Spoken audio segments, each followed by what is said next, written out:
In this video, we are going to discuss few topics from the chapter Study of the First Element, that is hydrogen, from the book New Approach to ICSE Chemistry Class 9th. And the topic which we are going to discuss right now is oxidation and reduction reactions. First of all, we will understand what is oxidation and what is reduction. Oxidation. Whenever there is an addition of oxygen to a substance, we say that oxidation takes place of that substance.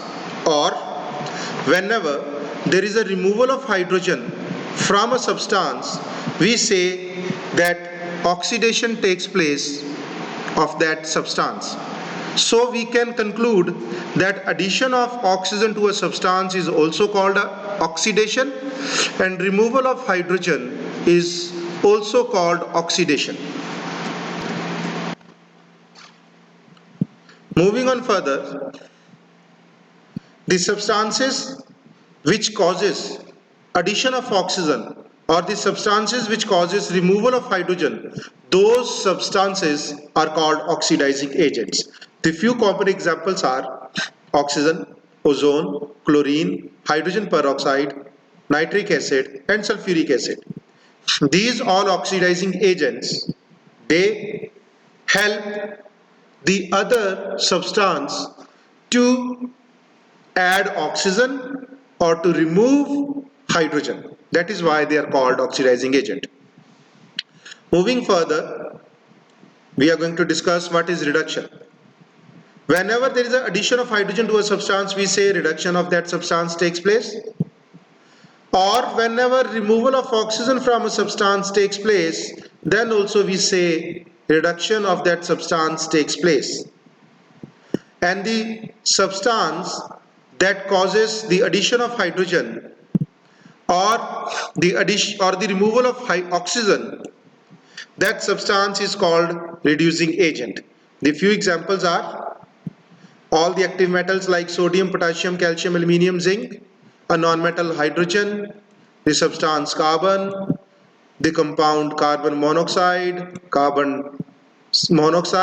sulfur dioxide and hydrogen sulfide. These all compounds, they help the other substance to get or to attach hydrogen or to remove oxygen. That is why they are called reducing agents.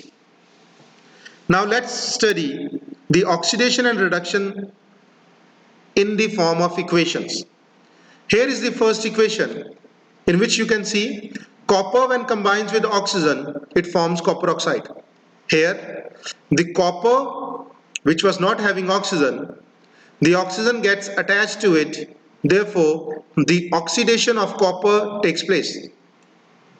And oxygen, molecular oxygen, helps copper to attach the oxygen to copper. That is why the oxygen gets reduced. And in this equation we can say that copper gets oxidized and oxygen gets reduced. Moving on to the second example, copper oxide when treated with hydrogen gas produces copper and water. Here you can see that copper was already having oxygen along with it. Hydrogen was not having oxygen with it. Now, hydrogen helped in removing oxygen from copper and gets attached to it. Here, the removal of oxygen takes place from copper oxide, and removal of oxygen is called reduction. Hence, we can say the copper oxide gets reduced. Hydrogen, which was not having oxygen initially, oxygen gets attached to it. Now we can say that the hydrogen gets oxidized. Now the second aspect is that copper oxide, whose reduction has taken place, has helped hydrogen to be oxidized. Hence copper oxide is an oxidizing agent, while hydrogen is an reducing agent. Moving on further to the next example, that is manganese dioxide when treated with hydrochloric acid. It produces a salt known as manganese chloride along with water and chlorine gas. Here, the manganese dioxide gas loses oxygen, therefore reduction takes place. And you can see that hydrogen, it was initially having chlorine with it, now it is having oxygen with it, means hydrogen chloride gains oxygen to form water, therefore oxidation has taken place of hydrochloric acid. Moving on to the next equation, magnesium plus oxygen gives rise to magnesium oxide. Magnesium gets oxidized while oxygen helped, therefore reduction of oxygen has taken place.